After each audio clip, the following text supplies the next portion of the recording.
Hello, everyone, and welcome to Stephanie Ann Again. I am your host, Stephanie Brinkerhoff, and I am here to talk about all things deconstruction, spiritual crisis, psychedelics, Jungian psychology, and basically just my process of discovering who I am again and again after a lifetime in Mormonism. I tend to be a very uncurated person, so much of this podcast is stream of consciousness style. I aim to create a space of vulnerability and human-to-human connection by sharing personal stories and real-life experiences rather than just sharing information. So thank you so much for tuning in. Let's go ahead and jump in. All right, you guys, we need to talk about Jesus. It is time to talk about Jesus. As you all know, Jesus is kind of a hot topic right now, especially out here in the West. Kind of not the greatest things happening in the name of Jesus. And as someone who grew up Christian, who identified as a very, very Christian conservative person for the majority of my life, who now does not identify as Christian, I wanted to do an episode about the Christian psyche, because things are getting weird. And when I say Christian psyche, I mean like more the fundamentalist or very extreme or strict Christian religions. Obviously, there's a lot of people who identify as Christian who are not doing weird shit. So, as I mentioned, I grew up in Utah. I grew up in one of the most densely populated areas, or densely populated with Mormons in Utah as well. Obviously, the whole state is, but there are particular areas that are even more so than others. And, you know, people will say that Mormons are not Christian, like from the outside. I remember hearing that all the time when I grew up. But let me tell you, and the reason they say this is because, like, you know, Mormons believe that God and Jesus are separate. And it's like a theology thing, you know, people in Christianity get weird about it. They're like, you're not Christian if you believe that. But let me tell you, Mormons worship Jesus. Jesus is the whole point. And of course, there's a bunch of weird shit that gets added in with Joseph Smith and all the weird doctrines that come with Mormonism. But the center of Mormonism is Jesus. I grew up being taught about Jesus from before I could even talk. And, learning about him every Sunday. It was like you go to church for 3 hours on Sunday, and then you have your youth group activities during the week. You have your church camps during the summer. You even have church at school. Like one of your class periods is called seminary, and it's like, you know, going to church before you go to the rest of your classes.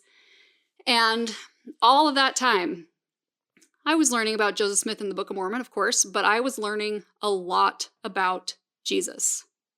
And I wanted to go into why Jesus, like the archetype of Jesus, is so powerful to the point where it can get people to be doing weird things or believing weird things or doing terrible things or committing acts of violence, supposedly, quote unquote, in the name of Jesus.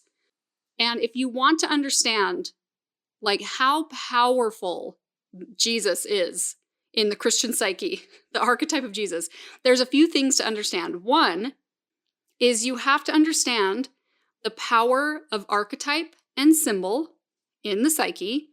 Two, you have to understand the power of your unmet childhood needs when those are not addressed and how much they can control your life and the way you think and the way you view the world. And three, you have to understand the power of an unintegrated shadow. All of these things are at play when it comes to why Jesus has such a gripping hold on the minds of so many people. So first is understanding the power of archetype and symbol. In my last episode, or not my last one, the one before that, I talked a little bit about like the power of symbol and how humans need symbols in order to orient to reality and make sense of the chaos and whatever. It's like one of those things that seems like it might not be a big deal, but we actually need coherence in our symbols in order to not like slip into psychosis. So the power of symbolism is very, very strong in the psyche. And then in Jungian psychology, they talk a lot about the unconscious.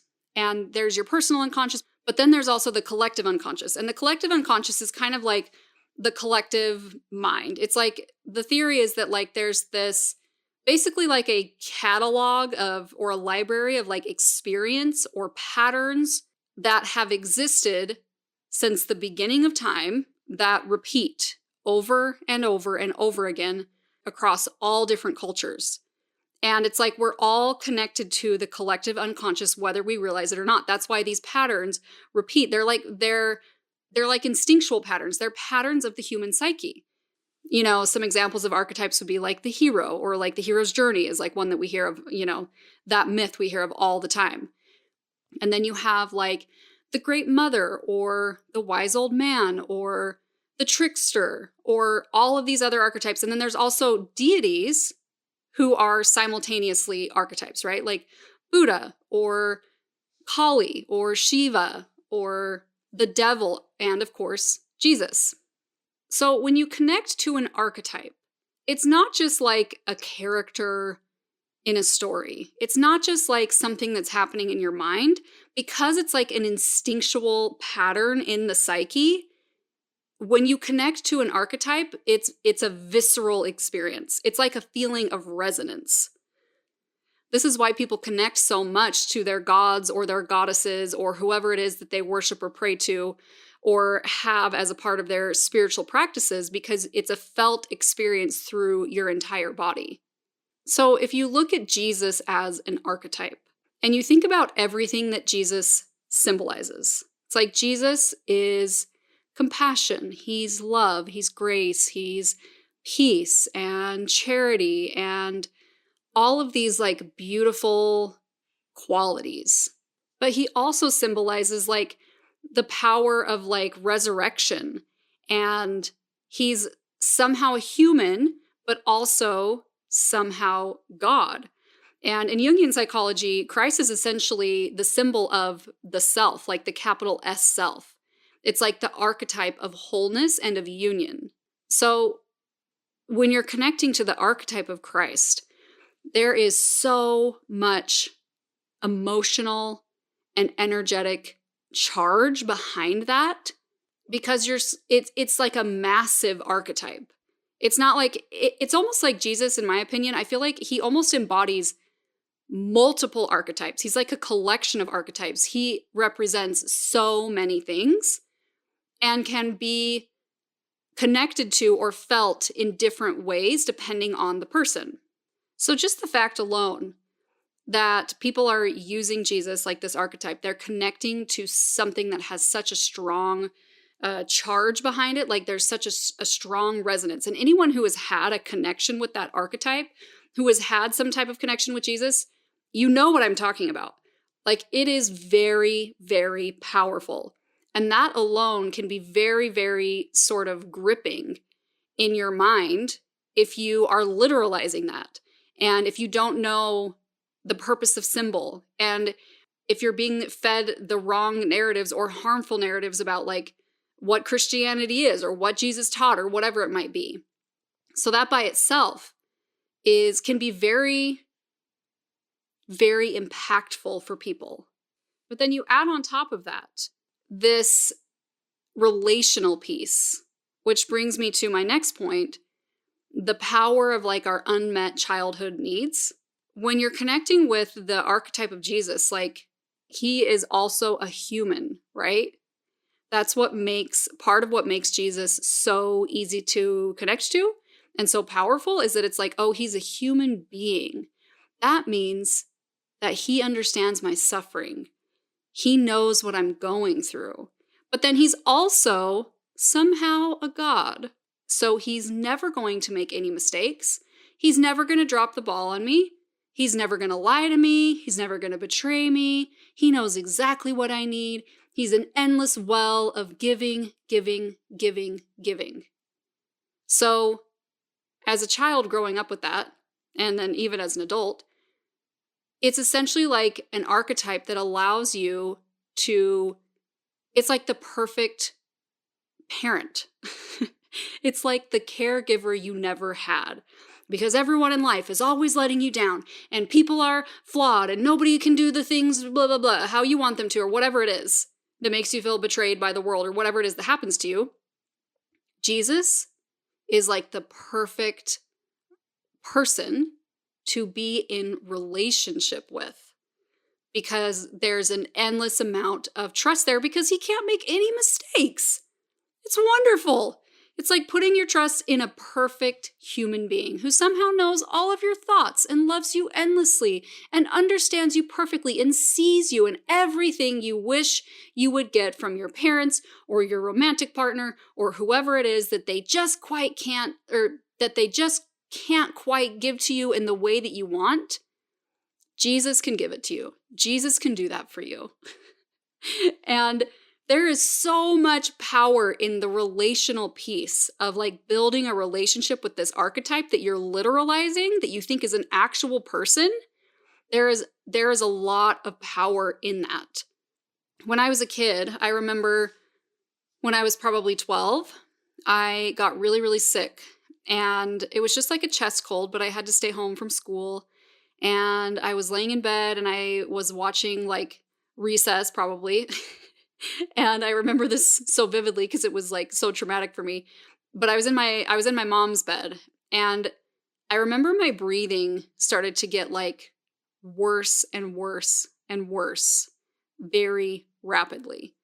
And I feel like when you get a cold, you're kind of just like, oh yeah, like it's a chest cold, like it's annoying and like it might be kind of hard to breathe, but like I'm still going to be able to breathe, right? Like you don't actually think your airways are going to close. You like trust your body to fight off the cold. And as I was laying in bed, it was like that was like slowly, I should say very rapidly, going out the window for me. I was like, this feels like it's not normal. Like something is happening here. So I went out into the living room. I got my mom. She was vacuuming.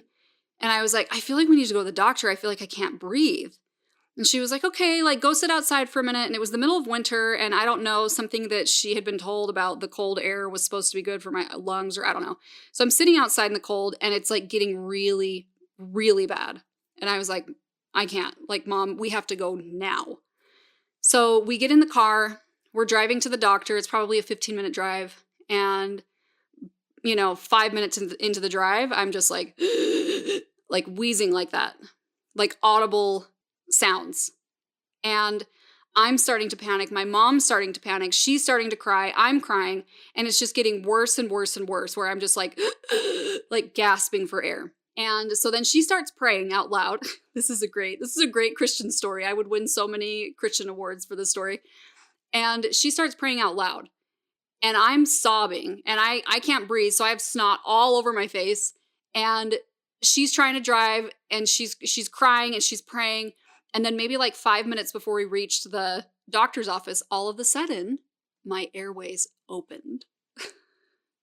This is a true story, guys. This is a Christian miracle. And I was like, oh. And I go, Mom, I can breathe. And she's like, praise the Lord, and she's like, and we're like, it's a miracle. It's a Christian miracle.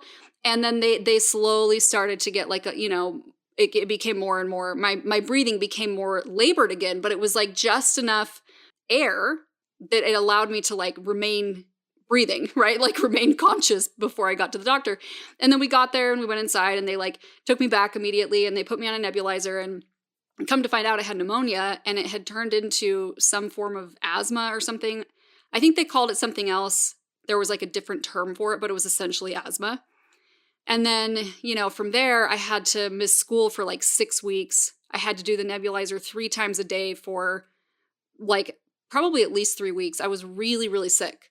And I remember after that happened, I was so traumatized that like even when I was healthy again, even when I, was no longer sick, when I would go to sleep at night, I couldn't like think about my breathing. I couldn't think about it at all because I would like start to hyperventilate and it would start to like induce a panic attack because I'd be like, can I breathe? Like, is my breathing weird? Is my breathing normal? Like, does my body remember how to breathe? And just my little 12-year-old me, like 12 is little. That's like, you're still a child. And I was so scared. And I would lay there in my bed and then I would remember, I'd be like, oh, but I have Jesus. I have Jesus. And then like my whole body would just relax. And I would feel no anxiety. I would calm down and I would be able to fall asleep. I did this for like a solid year. And then anytime after that, I would still get panicky about my breathing, and I would always be like, oh, but I have Jesus, you know? And of course, it made it easy at that point because I was like literally believing that Jesus was actually going to physically protect me. So it's really easy to put your trust in that, you know? But essentially, all I was doing was calming myself down through the symbol of Jesus. All I was doing was like connecting to an archetype that felt numinous, you know, connecting to something that felt divine and safe. And I was using that to calm myself down. And I remember after I left Mormonism, I was doing a lot of IFS, like a lot of parts work in therapy. And if anybody's familiar with this, it's like reparenting your inner child, essentially. So the idea is to like drop into your body, find the exiled child, the wounded inner child, and then the inner adult comes to the inner child and brings the inner child what it didn't get in childhood. The comfort, the witnessing, the reassurance, that whatever it is. And then the inner child recognizes the inner adult, and you know, you can learn inner resourcing. You can learn how to basically take responsibility for your own emotional states of being. And when I started doing that, anytime we would go to find the inner parent, me, the inner adult, my inner child would be like, the fuck is this girl? Who is this? Like, where's Jesus? We don't know how to feel safe or comforted or like we have peace or like love or anything without Jesus, because all of that had been externalized onto that archetype. And in some regards, like it's not bad to work with symbols and archetypes. Like I said, we need this. The problem with my experience and a lot of these like really fundamental Christian religions is that they're literalizing the symbol. And so then it was like I didn't know how to take that projection back. I didn't know how to be like, oh, what I was like accessing through the symbol, like the symbol can be helpful. The archetype is very powerful, but it's actually not literal, right? It's actually coming through me. It's just a symbol that's helping me access something that, like, I'm already whole. Like, I don't need Jesus for that. He's just helping me access that, like, through that symbol, right? So going back to, you know, kind of like summing up what I've said so far, it's like, you know, in the Christian psyche, you're connecting with this incredibly powerful archetype that holds a lot of energy. And then you're also developing a relationship with this being who is helping you access your own inner resourcing, that's helping you meet your unmet childhood needs. And so now you're in like this very personal relationship with like a deity. It's like, who's also a human. It's like, what could be better? Like when I was growing up, Jesus was like my best friend. I was like, you know, I'm lonely, but I got Jesus. Like, oh, I feel like the world is scary and like I'm confused and I'm lost, but I have Jesus. It was like Jesus was like my anchor, the thing that made me feel like everything was going to be okay. And then the last aspect to this that I want to speak of, you know, as if that's not enough, as if that's not enough that's already being poured into the symbol of Jesus, you throw on top of that the fact that Christians are really fucking scared. The whole theology of Christianity is terrifying. If they're literalizing and externalizing their light, meaning, you know, all the goodness comes from God, from Jesus, then all of the evil and the darkness comes from Satan. And once again, it's one thing to use the Satan archetype to explore shadow or whatever you want to do with that. It's another thing to quite literally believe that your soul is in existential danger. That's terrifying. That feels like living inside of like the Lord of the Rings. It's literally like your soul is up for grabs, depending on who has more influence, Jesus or Satan. And if you do the wrong thing, you could potentially experience an eternity of torment.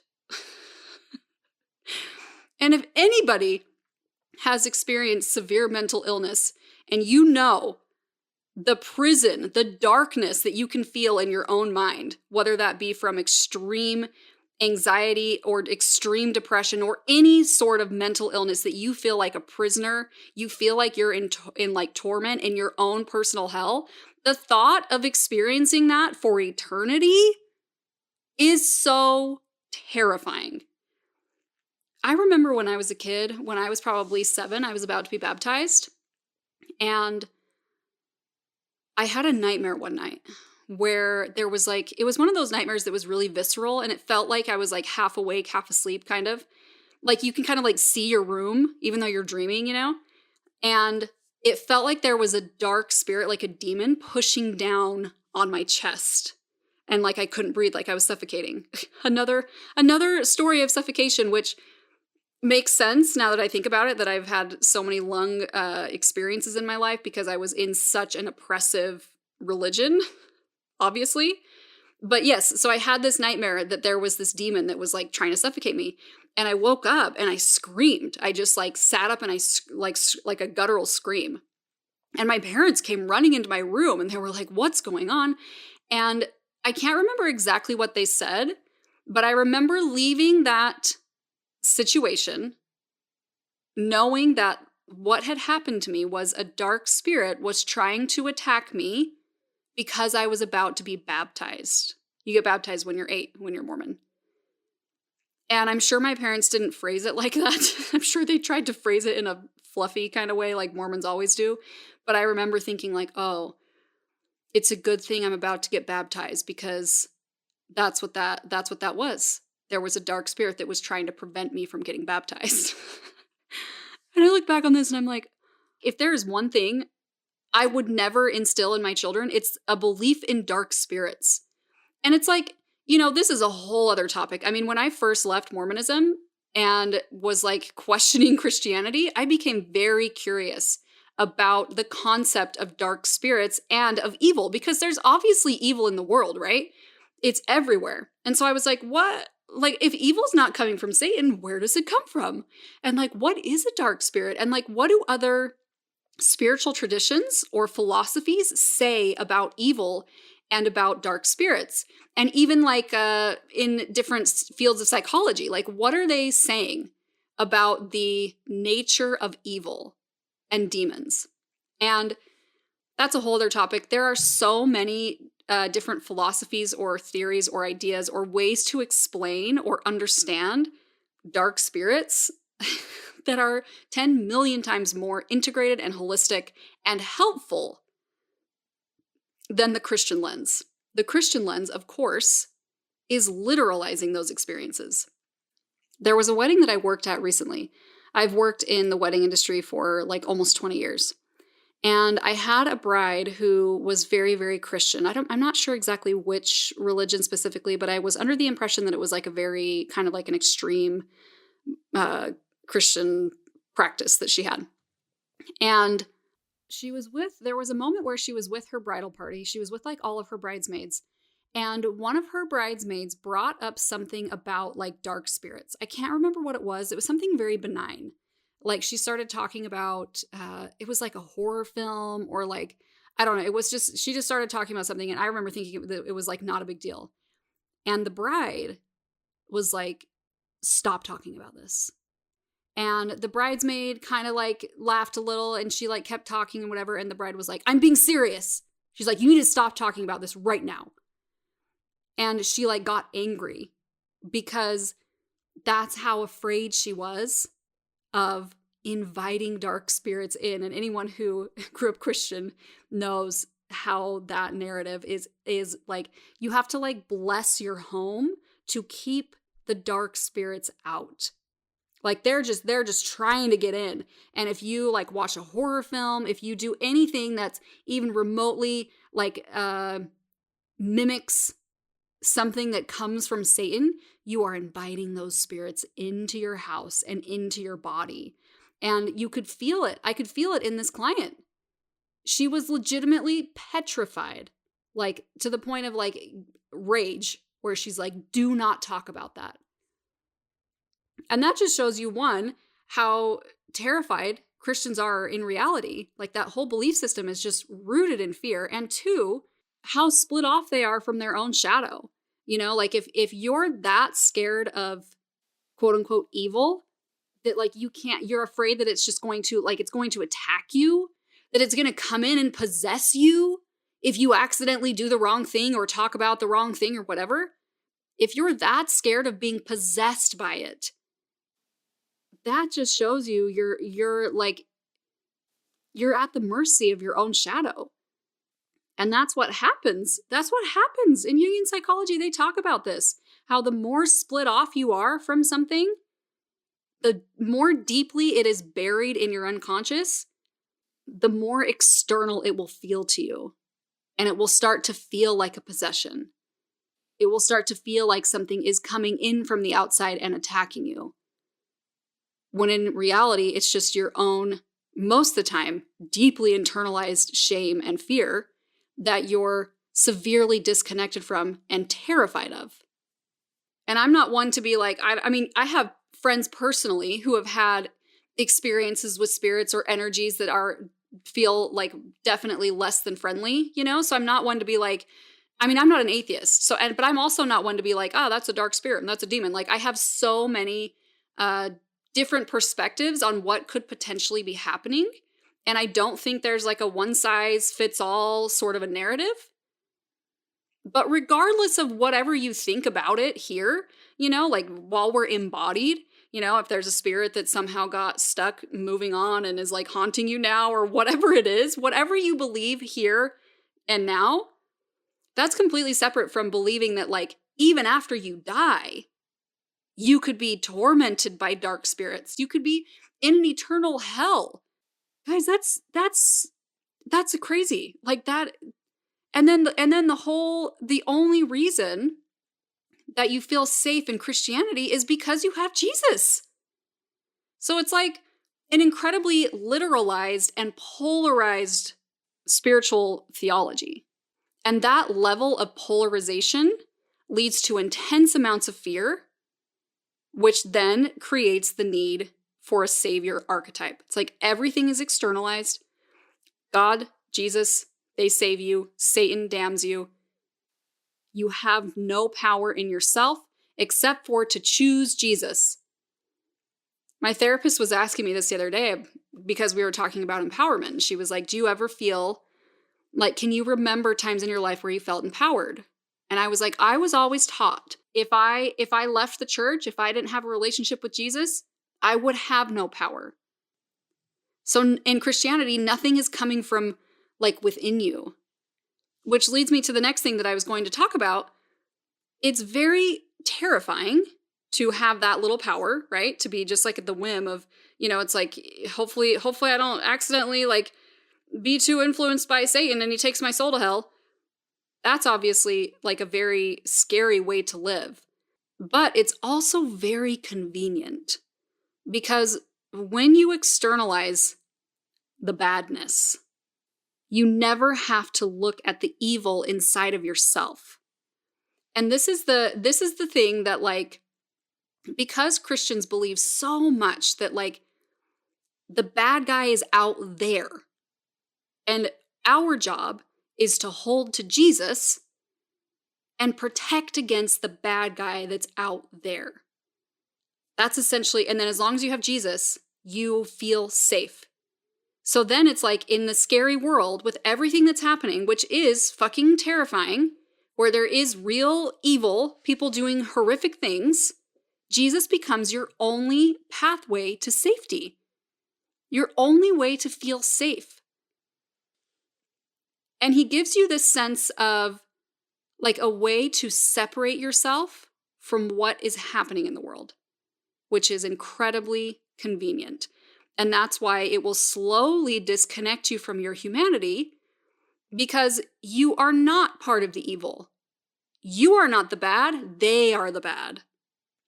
The shadow is not inside of me, the shadow is out there. The shadow is Satan, the shadow is in those people.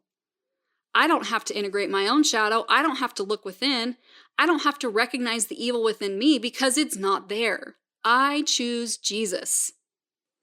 And that's really convenient. it is really convenient and it feels really good to be able to say, I am the good guy. I am the good guy in this battle of good and evil. I am on the right side. And this is why, I never argue with Christians on the internet, because they're essentially they're repelled by, or repulsed, I guess I should say, by anything that has the appearance of evil. And so if you come at them with any sort of aggression or confrontation or anger, all it's going to do is make them dig their heels deeper into their own conviction, because you're proving to them that there is a battle of good and evil and that they really are on the right side. Jesus is literally the personification of safety. And to have that in the state of the world that we live in, it's people will hold to that to the death. It's they will completely bypass the fact that, Jesus was not white, that Jesus was an immigrant, that Jesus was, essentially an activist. They will bypass his compassion and his charity and whatever else he represented that was true and good and wholesome, and cling to the fact that he makes them feel safe. Because if they choose Jesus, they are on the right side. And then, on top of all of that, you throw in the Bible. Don't even get me started on the Bible. Sometimes people will comment on my Instagram, on my videos, and they'll be like, you don't even know the Bible. You never even understood the Bible. And I'm like, if you knew how little I care to understand the Bible, they say it's an insult, and I'm like, I can't think of a book that I'd rather understand less. Even though I have technically read the Bible from cover to cover, it's a book that can potentially be filled with a lot of really rich mythology. But then you have all of this, religious dogma. Pick your choice, whatever Christian religion you're a part of, pick your, whatever it is. You got your own flavor of dogma. You add in your own interpretation, literal interpretation of this book of scripture, depending on what religion you're a part of. And then you throw in groupthink, indoctrination, people who want your money, Mormonism especially, or people who have their own agendas. You throw in the patriarchy, you throw in propaganda, and then shit gets fucking weird. And here we have the situation that we're in. Here we have the Christian psyche. I don't know, like I said, I don't argue with Christians on the internet. I don't know what to do with whatever's happening with Christian nationalism and everything that's happening in the country. I don't know. I don't have the answers, obviously. All I know is what I can take with me that I learned from Mormonism. Patterns that I will not repeat because I learned the hard way. One of them being, I will never externalize my sense of safety, and I will also never externalize my own shadow. Meaning, I personally refuse to become the same thing that Christians are, but just on the opposite side. It's just because you leave Christianity does not mean that you're not still living in the Christian paradigm with the Christian psyche. There's something that happens when it's like the feeling of having a righteous cause. It's like a feeling of righteousness. And it's so it gives me the biggest ick, because obviously that's how it is when you're Christian, when you're Mormon. But then as I've left, I can see that pattern very clearly, and it's everywhere. It doesn't exist just in Christianity. People do the same thing on both sides. They externalize their own shadow. They then leave, and then they're like, and not everyone, this is just a pattern that I've seen. And they're like, now I know the truth. I am right now, and they are wrong.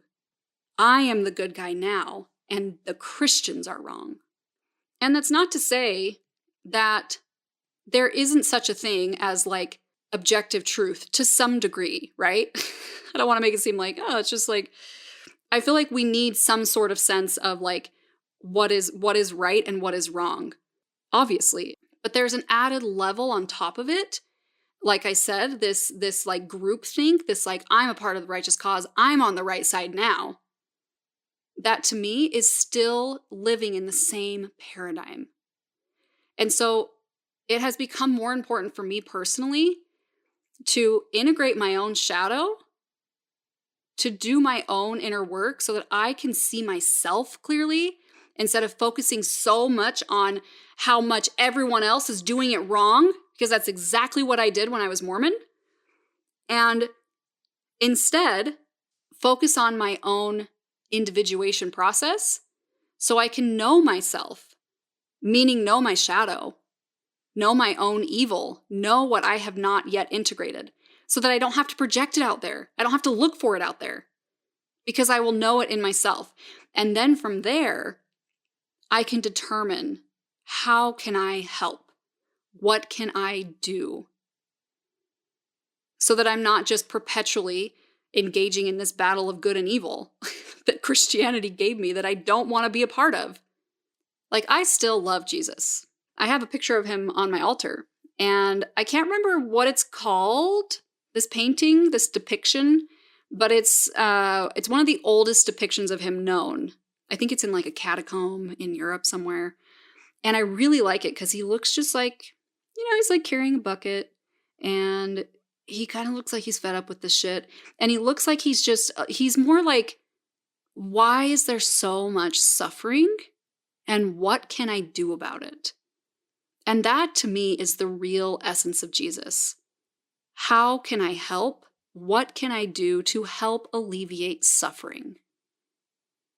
So, like I was saying, all I can do, like I don't have the answers, but all I know is for myself personally, the lessons that I've learned from Mormonism, and that is one of them. I can't externalize my shadow. I can't externalize my light. I also can't ever buy into this idea that I have a truth and other people need my truth, or that I am somehow good and other people are somehow bad. And I'm not doing this. This is a work in progress for me. This is like where I am hopefully headed, to a place that is much more integrated and holistic, that moves beyond duality, that moves beyond the polarization and the divisiveness.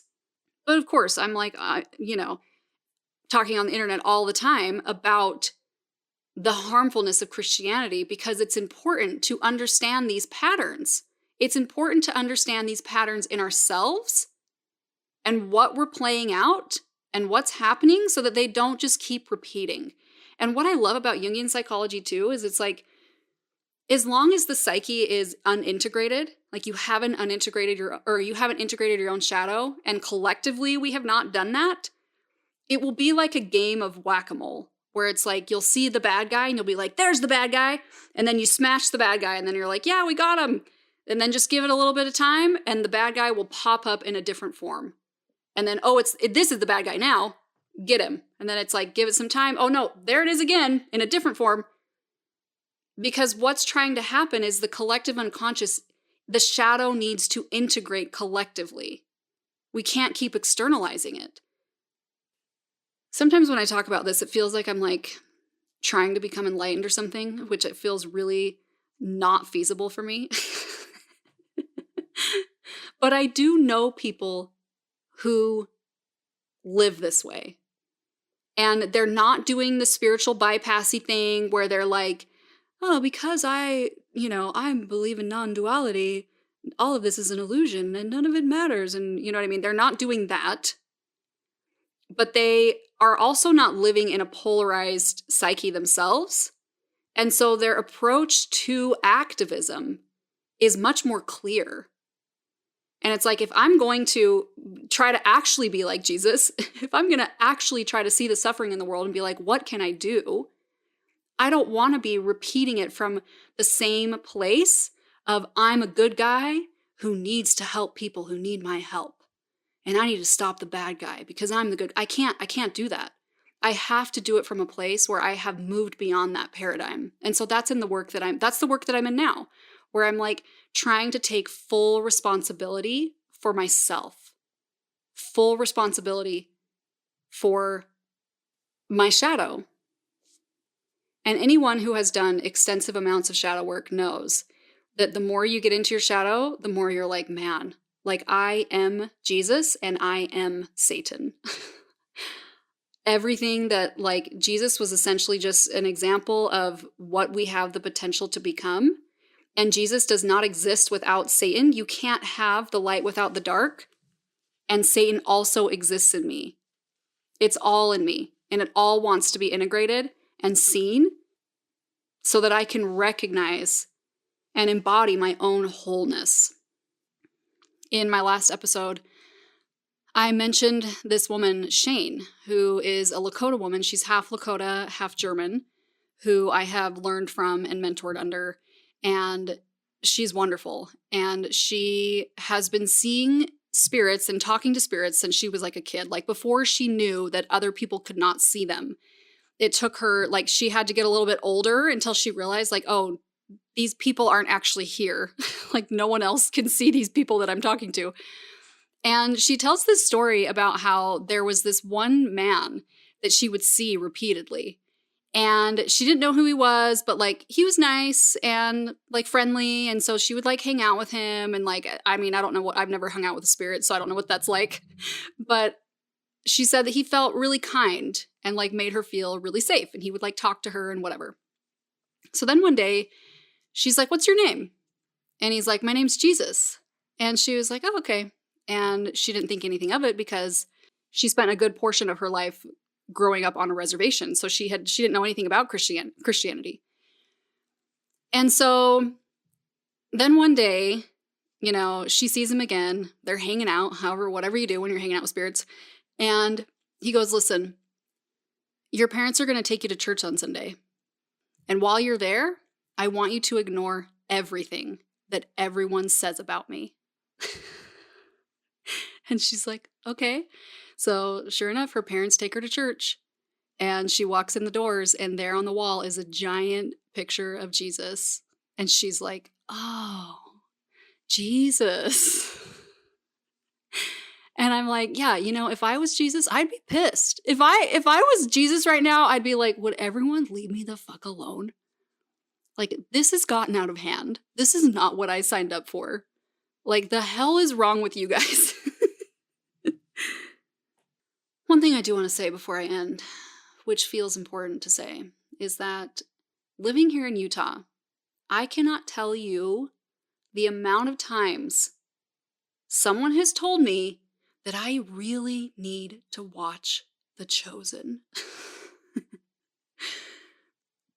I can't think of anything I'd rather watch less.